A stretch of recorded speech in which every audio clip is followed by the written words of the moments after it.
seen it in person? No, No, just but in I knew some people who were Shia in my former country. Right, yeah. Yeah, they're quite, I don't say they're quite fearsome, I don't think they're ferocious, they're just like, you see the power of it. Well, they just believe that if they hit themselves, if they hurt them, Yeah, then they will be forgiven Yeah. in the afterlife. yeah, but it's not just that, the point of seeing the thing, another person seeing it, I mean, it's quite fearsome to see it. You know, people with blood streaming down, wanting to hurt themselves. In commemoration, it's a yearly commemoration, and it's very striking, and will make an impression on whoever's watching, the people there, people far away, and so on. And that's part of Shiism. It's not in Sunnism at all. It doesn't exist in Sunnism. It's only Shia. We'll talk about different kinds of Shiites in due course. Let's go on with the history. So the conquering under Yazid, Muawiyah, and so on picked up a pace. They got as far as Morocco. The new sons of Marwan emperors came into play in the early 700s. I think Al-Walid is the most is the original one. He may be the oldest son. I'm not sure. You can check on these 3 or 4 brothers succeed each other in turn. The Umayyad dynasty is centered in Damascus. It lasts till what date?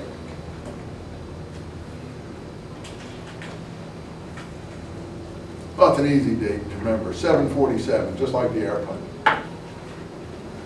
So, but it dribbles on to the 750 period. But it continues in Spain for another 300 years after that. That's the end of it in Damascus. Well, so the conquest of Spain is important. So let's look at the conquest of Spain. In around 710 or thereabouts, the situation across North Africa had been pacified. The Berbers had come into Islam. The Muslim armies under the Umayyads had reached as far as Morocco in the west and India in the east. Very successful conquest. They hadn't finished with the Byzantines in Byzantium. They had taken to the sea, though. They had had several attacks on Byzantium itself, not successful ones. But they had become a sea power, and they controlled all of North Africa. A very rapid expansion. If you think of that expansion, starting with the death of the Prophet in 632 to 710, what are you talking about? 70 years?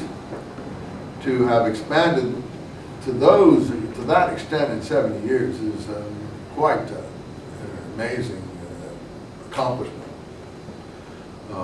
They filled lots of power vacuums. The Persian Empire just collapsed after the Battle of Qasadiyah. It just totally there was no Persian Empire anymore, and any Persian nationalist feelings began to re-express themselves in Shiism, as we'll see. The Byzantine Empire was another story. It didn't collapse. It retreated to the northern part of the Mediterranean. It retreated into Asia Minor, which ultimately became Turkey. Byzantium didn't fall to the Turks till what year?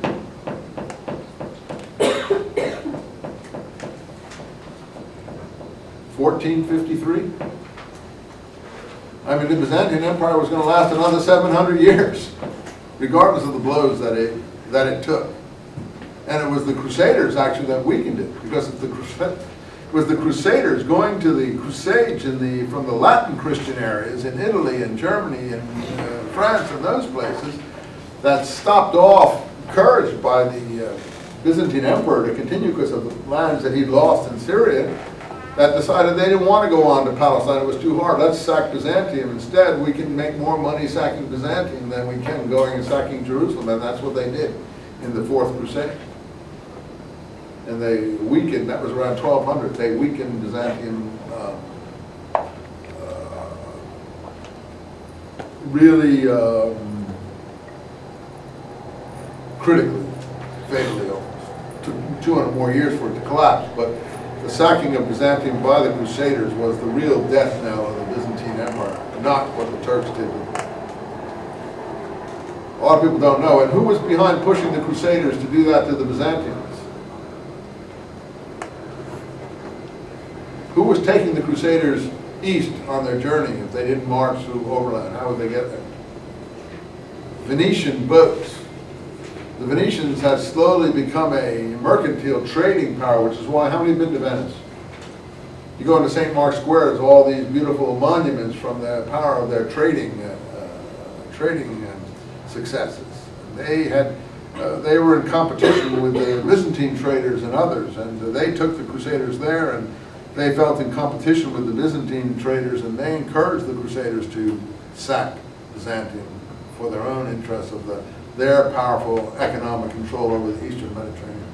It was the Venetians who wanted to supplant the Byzantines that encouraged them to encourage the Crusaders to do what they did in the mid-1200s. Anyway, we're getting ahead of way ahead of ourselves. Let's go back. So they'd reached Morocco in the early 700s, and India likewise. And then this governor, as we said, in Morocco, his name was Musa ibn Nusayr. Some people said he was of Jewish background originally. I don't know if he was or he wasn't, because of his name Musa, who knows. And then his freedman, Berber freedman Tariq, were the two involved in the campaigning. As I told you, Gibraltar is named after them.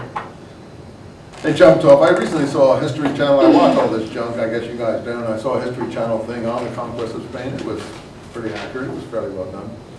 It showed that the Visigoths, who had gone into Spain early, because the Romans had bought them off. You know, Rome was sacked several times by the Visigoths, but before them, the Vandals.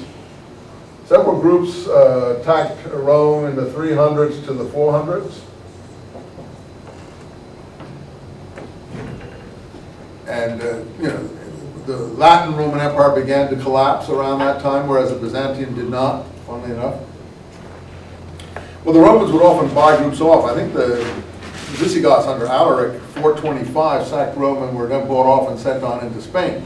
But in the process, they were Christianized, and as all new Christians, by the 500s, they became very enthusiastic. So they met a Spain that was more, you know, live and let live sort of place. But in their takeover of Spain, they became extremely aggressive and imposed a lot of onerous legislation on the Spanish populace vis-a-vis Christianity, because they were at that time become new converts and were very enthusiastic. So Jews were, a whole series of anti-Jewish laws were passed and things of that kind. There's a whole